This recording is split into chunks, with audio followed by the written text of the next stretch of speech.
early 2017, the automotive TV world was rocked by news that Ed China, the meticulous, soft-spoken mechanic who had been the heart of Wheeler Dealers for 13 years, was leaving the show. For more than a decade, viewers had watched him methodically restore everything from rusty Minis to rare Lamborghinis, pairing his engineering expertise with a calm, almost professorial demeanor. His departure left fans stunned, confused, and in many cases furious. Ed wasn't just a host, he was an institution. Into that storm stepped Ant Anstead, a British car builder and former police officer known for his work on For the Love of Cars. He was younger, more media-polished, and brought a confident, upbeat energy that contrasted sharply with Ed's reserved style. Discovery Channel announced his arrival with optimism, billing him as the man who could carry the torch into a new era. But Ant knew what he was walking into. Replacing a beloved figure meant inheriting not just a role, but a tidal wave of fan scrutiny. The reaction was immediate. Social media lit up with heated debates. Some viewers were open-minded, curious to see what Ant could bring to the workshop. Others were hostile from the start, calling for Ed's return before Ant even filmed his first episode. For a man who prided himself on craftsmanship and credibility, this wasn't just a job, it was a test of resilience. When cameras began rolling for his debut season, Ant faced a balancing act. He had to respect the format fans knew and loved while subtly reshaping it with his own methods.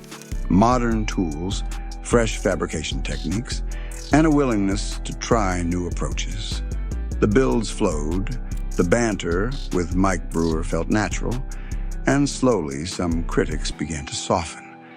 But behind Ant's easy smile was an unspoken truth. The shadow of Ed China loomed large, and every wrench he turned was under the microscope.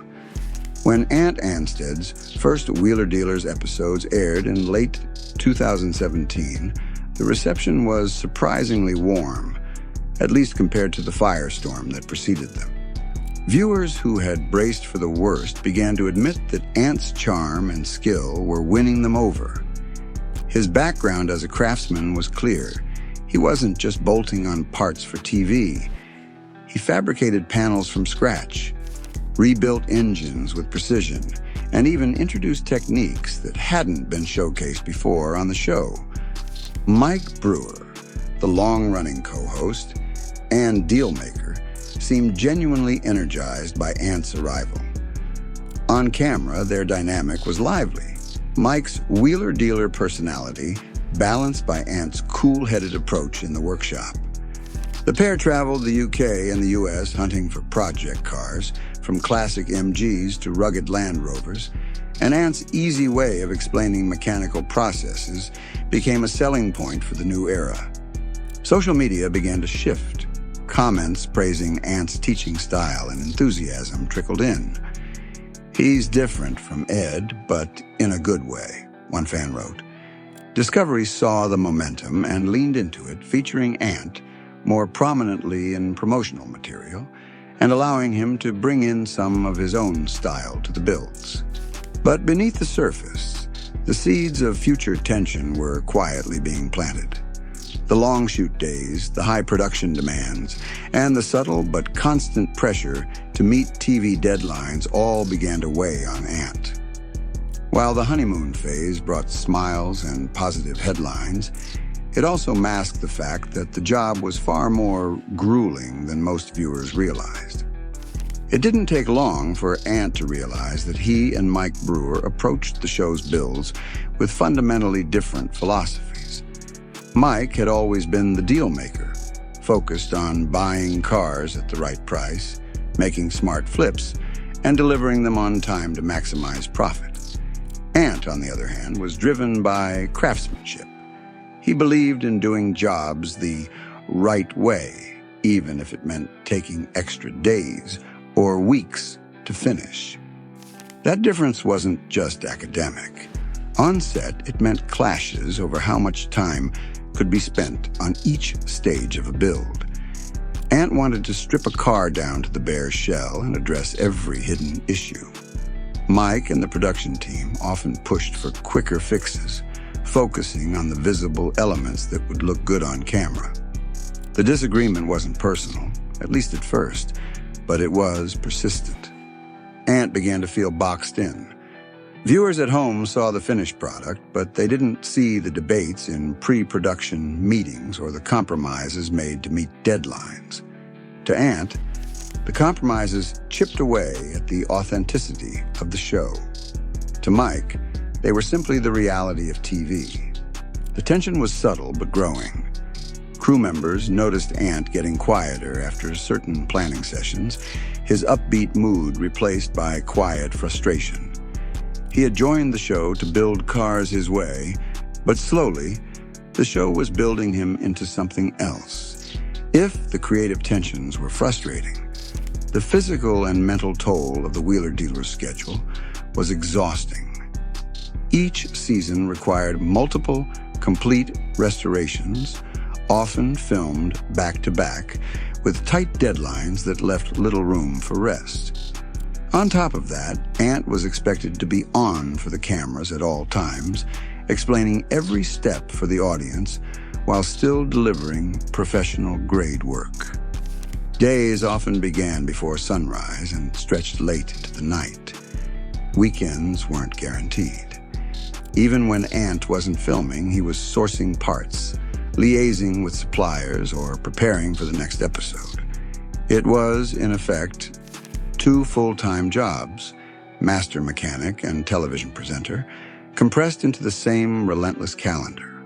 For Ant, who took pride in quality, the pace felt unsustainable. Mistakes became harder to avoid, not from lack of skill, but from sheer fatigue. The physical strain, hours bent over an engine bay, lifting heavy components, was compounded by mental exhaustion from being under constant scrutiny. Still, Ant pushed through, determined to prove himself. He knew some fans were still waiting for him to fail, and the thought of quitting never entered his mind. But as the seasons wore on, the cost of that determination would start to show in his demeanor, his patience, and eventually, his decision to walk away.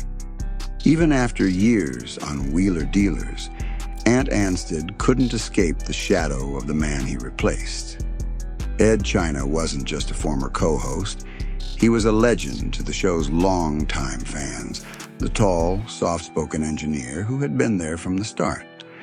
When Ed left in 2017, his departure video, where he hinted at creative disagreements, went viral. And some fans never forgave Mike Brewer or the network for the change. From the moment Ant took over, every episode brought comparisons. YouTube comments, Twitter threads, and Facebook fan groups debated endlessly. Ed would have done it better. Some fans went beyond criticism, sending messages to Ant, questioning his legitimacy on the show or accusing him of being the network's choice instead of the people's choice. Ant tried to take it in stride.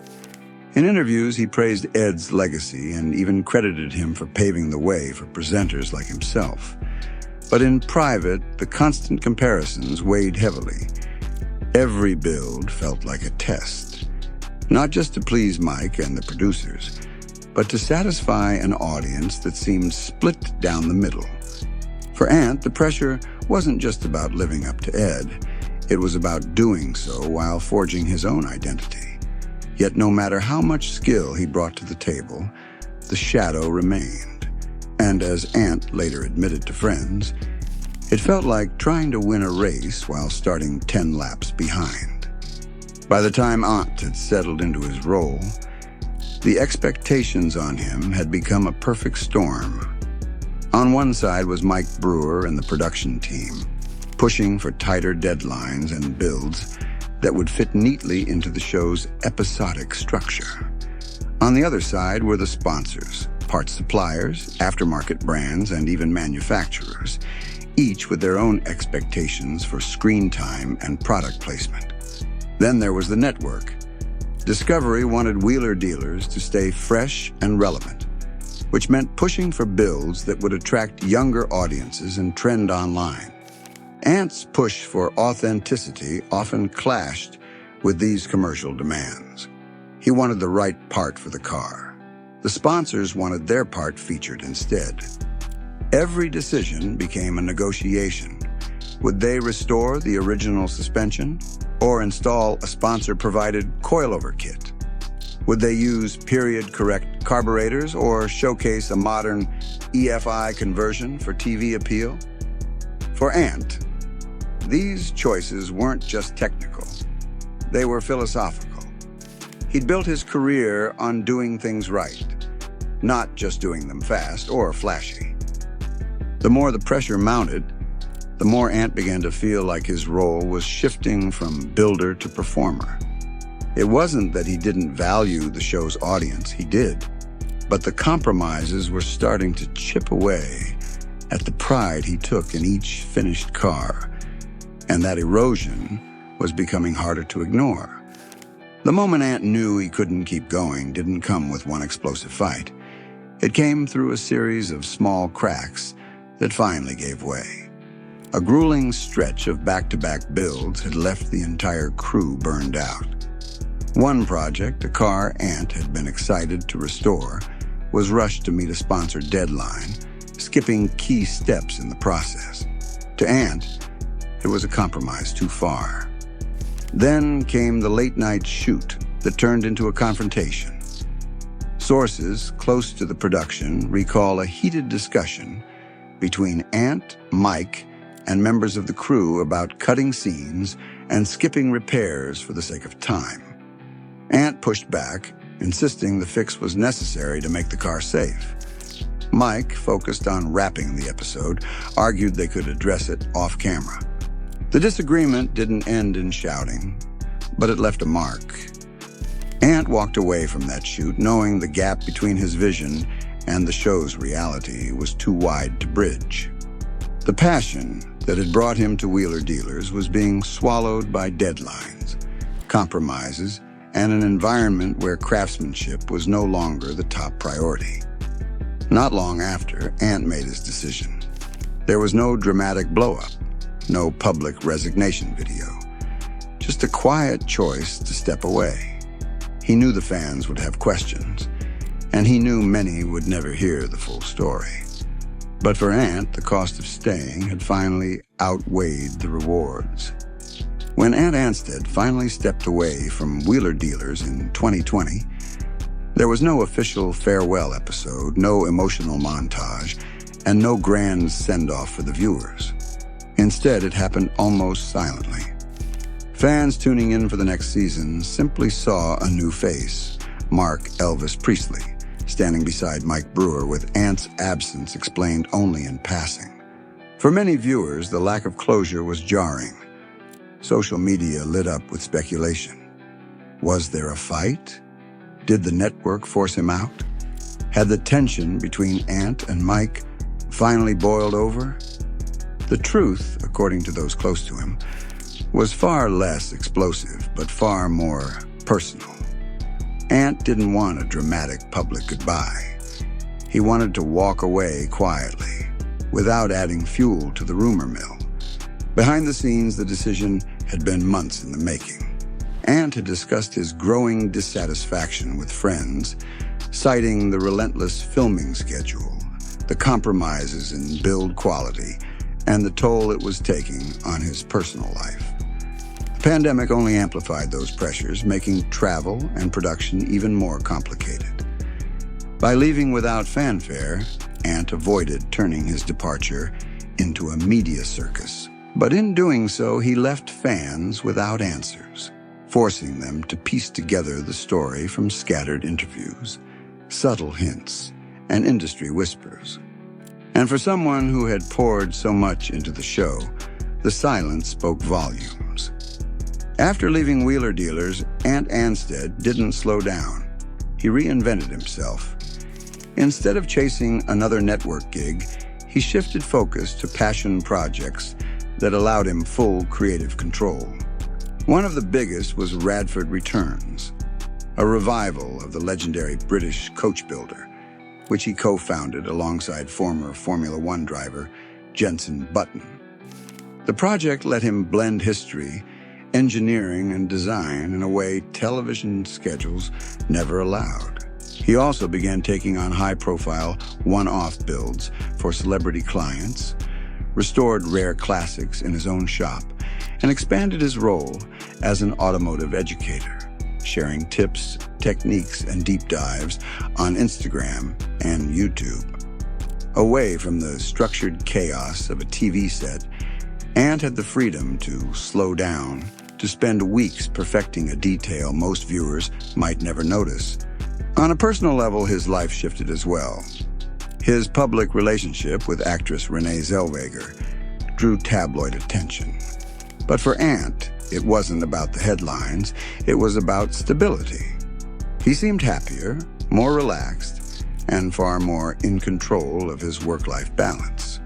By removing himself from the pressure cooker of wheeler dealers, Ant had carved out a lane where craftsmanship, not deadlines, defined success. And for the first time in years, he wasn't building cars for a camera. He was building them for himself. Today, Ant speaks about his time on wheeler dealers with a mix of pride and caution. He doesn't badmouth Mike Brewer, nor does he take shots at the network. Instead, he frames his departure as a necessary step toward protecting both his creative integrity and his mental health. In interviews, he has praised the fans who supported him and acknowledged the privilege of working on a show with such a massive global audience. But when asked if he would ever return, his answer is measured. He's grateful for the experience, but he's moved on. "Life's too short to compromise on what you love," he once said. For Ant, the dark final days on wheeler dealers weren't about drama. They were about clarity. The long nights, the creative battles, the pressure to perform, all of it led him to the realization that no amount of television fame was worth sacrificing the joy that first drew him to a garage as a young man. Now, at this stage in his career, he's not chasing screen time or ratings. He's chasing the perfect build, the next great design challenge, and a life that belongs entirely to him. And if those quiet final days taught him anything, it's that sometimes walking away is the most powerful thing you can do.